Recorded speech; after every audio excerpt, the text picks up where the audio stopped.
Some months ago, this soldier took part in the old Army game of filling out a form. This time, however, he didn't mind so much because it was a questionnaire designed to give the authorities some help in providing for his mental and physical welfare. On the last page, he found a space in which he was asked to write any information he wished to bring to the attention of his officers, or to ask any questions that had not been answered for him through more ordinary channels. He asked a question. And thousands of other men, stationed in Burma and India, asked the same question, which in this picture is answered personally by the commanding general of IBT, General Dan I. Sultan. I'm quite aware that when you came to the movies this evening, it was not because you wanted to look at me on the screen. This is, nevertheless, the only way that I can talk to all of you. So if you can grit your teeth and stand it for a few minutes, I should appreciate it. More than half the Americans, in the answer to the questionnaire, stated that they did not understand why American troops should be stationed in India and Burma. They did not know why they were here, and they said so, emphatically. Some of them used words that, well, let's say they were emphatic, and let it go at that. Now, this lack of knowledge on the part of the troops is not surprising in a theater as vast as this. The very geography of the area sometimes makes it almost impossible for us to see the end result of what we have been doing. What's more, the recent recall of General Stilwell and the splitting of CBI into two separate theaters may well have added to the confusion in the GI's point of view. And yet the answer is as simple as beans. The reason we sweat it out in Burma and India is that this is one way of getting at Japan. It's a long way and a hard way. And to understand why we take it, you must understand a few facts about the country to which most of it lies, China. China has been fighting the Japs since 1937. Manchuria had already been occupied without Chinese resistance. Now Japan began to seize China's ports, walling her off from the outside world. The isolation of China was completed. Then Japan set out to chop its victim in two. To stay in the fight, China had to have help from us, her allies. But her ports were gone, sealed off by Japan, and the only way we could supply the munitions and other help so sorely needed was to break down the wall, reopen the Burma Road, and deliver our merchandise via the back door. This done, we could help build up a portion of the Chinese army to a point where it would be effective in engaging the big Jap force which now holds a large part of China, as well as assisting in the liberation of her ports. You must remember that China has been fighting practically without any air support at all.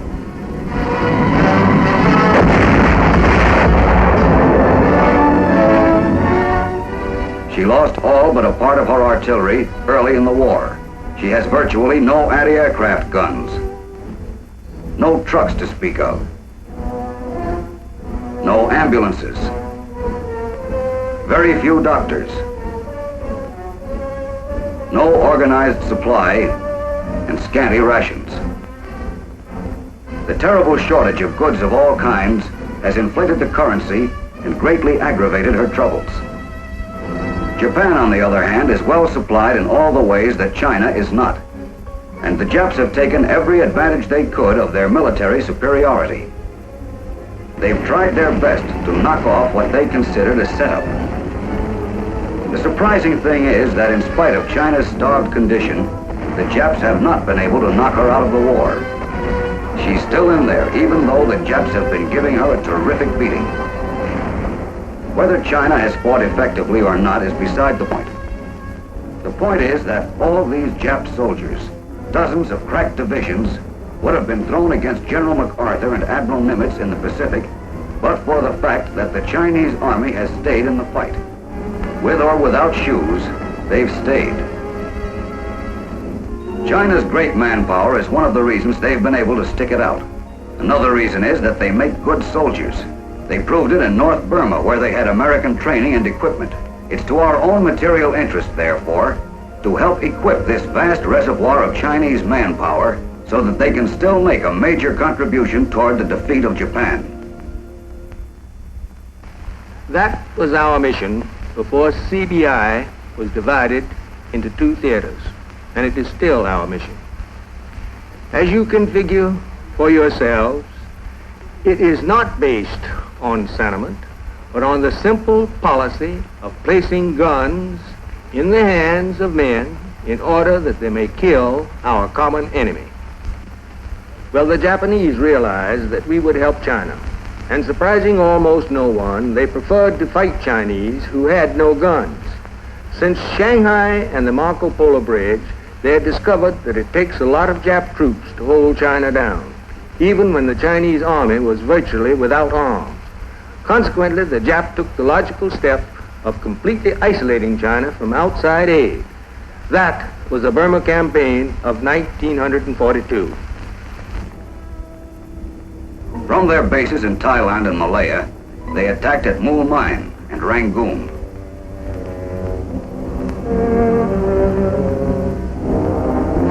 They pushed up the Irrawaddy and Sittong valleys, outflanked the Chinese in the Shan states, drove the British and remnants of the Chinese to India. That left all of Burma in Japanese hands. With what they could salvage of other Chinese troops, the Americans had gone to India too. India may not look good to you, but it looked awfully good to all these fellows who walked 150 miles over the Naga Hills to get there.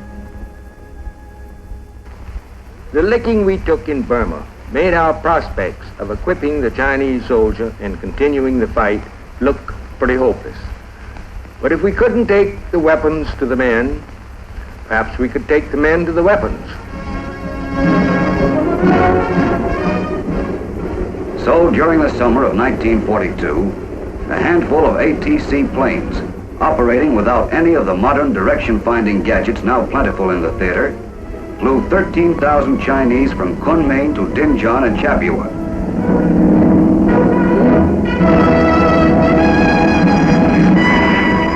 These troops were flown in transport planes at altitudes well above their service ceilings.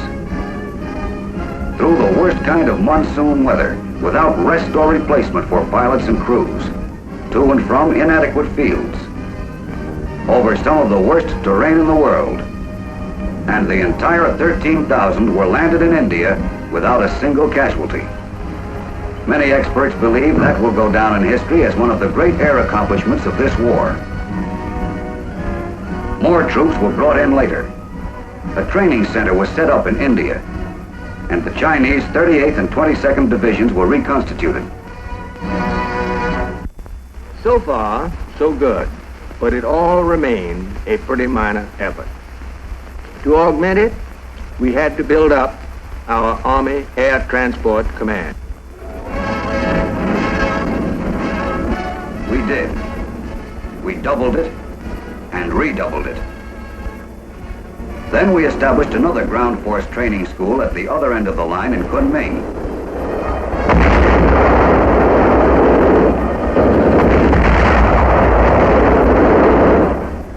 We strengthened our 10th and 14th Air Forces.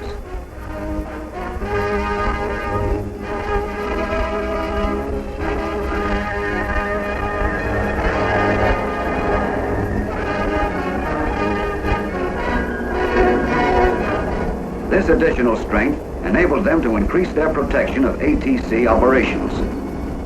It also enabled them to harass the Japs in all the various ways that air forces can think of.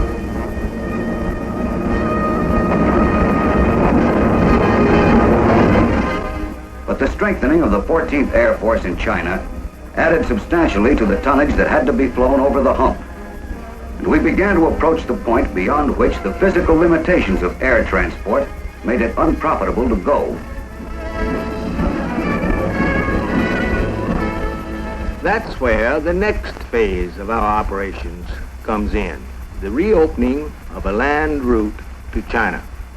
The only way to do it was to push the Japs out of North Burma. On Christmas Eve of 1943, we kicked off.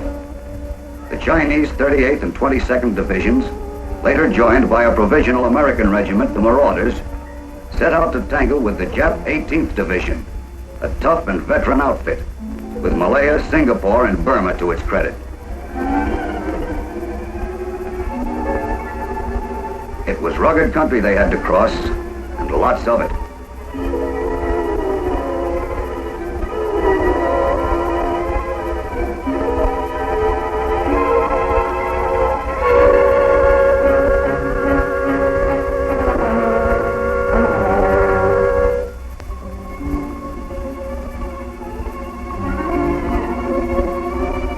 The first contact was at the upper end of the Hukong Valley, where the Chinese operated in 3 groups, one against Sharaga and east of the Tarong, one against Yupbang and Taipaga, and the third down the Tanai River against Taro.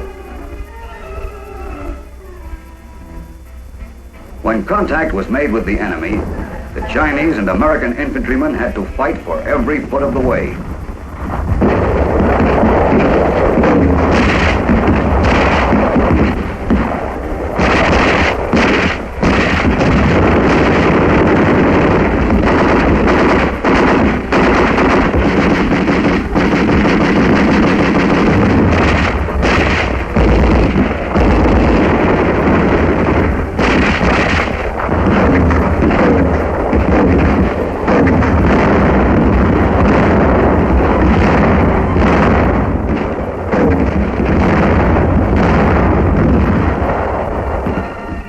If you have any doubt about the importance the Japs attached to keeping us from pushing them out of North Burma, I can refer you to the fight they put up beginning on the 1st of that year. The mere fact they fought so stubbornly was another proof of the importance of our objective. Yes, the going was rough against Jap troops who really knew how to dig in and hide in the jungle. It took determined troops to dig them out. But the Chinese did dig them out, one way or another. And one by one.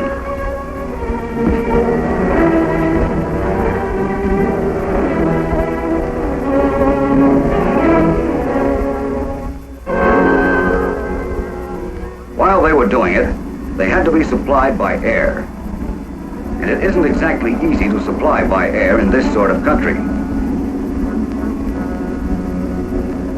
The position of every unit had to be determined, constantly charted, checked, and then rechecked. Supplies by the ton had to be assembled, sorted, and packed. When you consider the 1,000,001 articles needed by the troops in the field, you get a rough idea of the amount of work involved. Work and teamwork. It took a lot of different departments, each coordinated smoothly with the other, to make sure that the right shipment got to the right spot at the right time.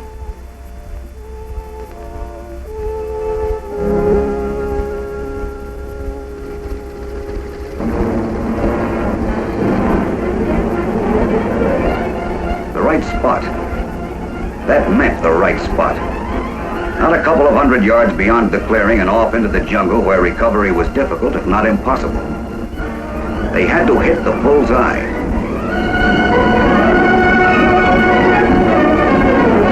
They usually did. During that campaign, it literally rained supplies in Burma. It also rained rain. But no matter how foul the weather got, the supplies kept tumbling down. Thousands and thousands of tons fell out of the sky.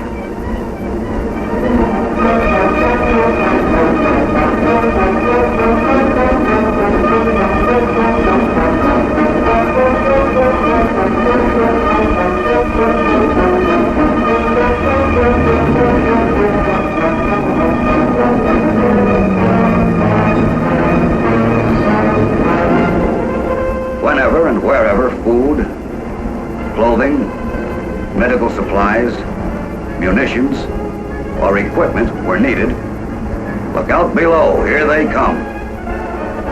Here come your dinners, your bullets, your mail, your medicine, your shoes, your guns, spare parts for your vehicles, your maps. Whatever you need to move on to the next objective, here it comes.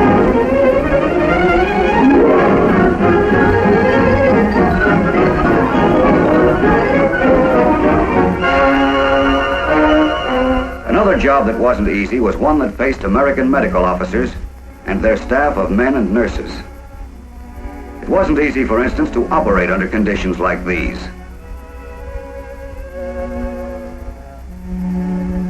Now, to take care of wounded deep in the jungle at the end of a long line of supply, short on personnel, short on equipment, short on medicine, long on nothing but patience.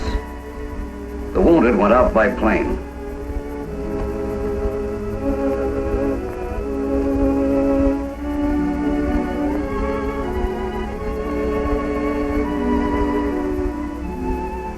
Nobody will ever have to sell those guys on the Air Corps. When ordinary transport planes couldn't get in to pick them up, these tiny liaison planes would be called on. If they had to, they'd land on your hat brig. Then they'd get out the way they got in, somehow. Evacuating the wounded is the phrase you see in the papers. It's like a lot of other phrases in this war. It doesn't begin to tell the story. Then, with the Americans executing a series of left hooks, the Chinese went to Mangwan, Wallabum, Jambu-Bum, Shadutsup, Kamang, Mogang, and Michinaw. The Japs had been able to reinforce at Michinaw, and it took a lot of blasting to remove them.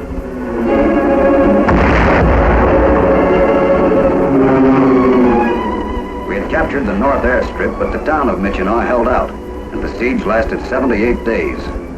Finally, the Japs got discouraged at finding themselves dead, and we moved into the town. All of this irritated the Jap High Command considerably, and they tried to cut our Bengal-Assam line of communication by attacking the British at Imphal. The British were ready for them.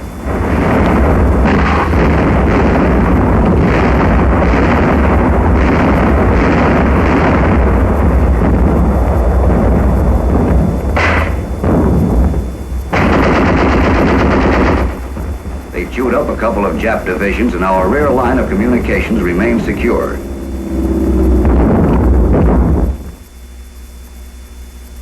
At the same time, the Chinese in western Yunnan were attacking west of the Salween. They were confronted by appalling conditions of terrain and weather.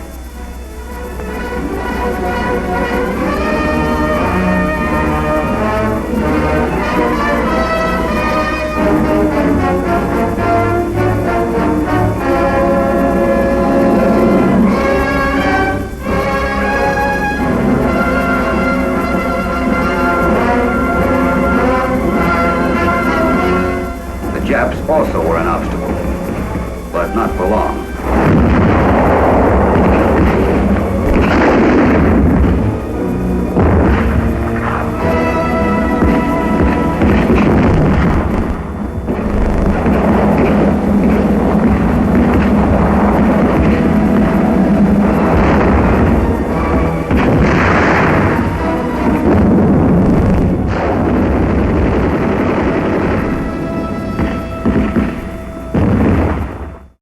From Michinaw, the Chinese and Americans advanced on Bamo, while the British, backed up by other Chinese troops, secured their right flank by advancing from Mogang on Katha.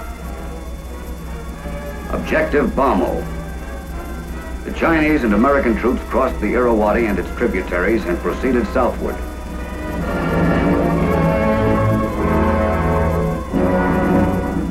Remembering how Michinaw had held out, they were prepared for a rough welcome. That's Bamo. Just as expected, the Japs were rat-holed in with the hole pulled in after them.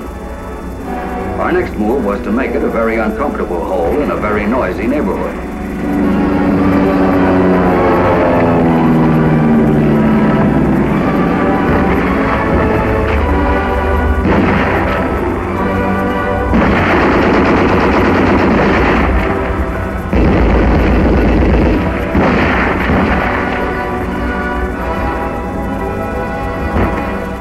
Cleanup didn't take as long as Michinaw, and the result was the same.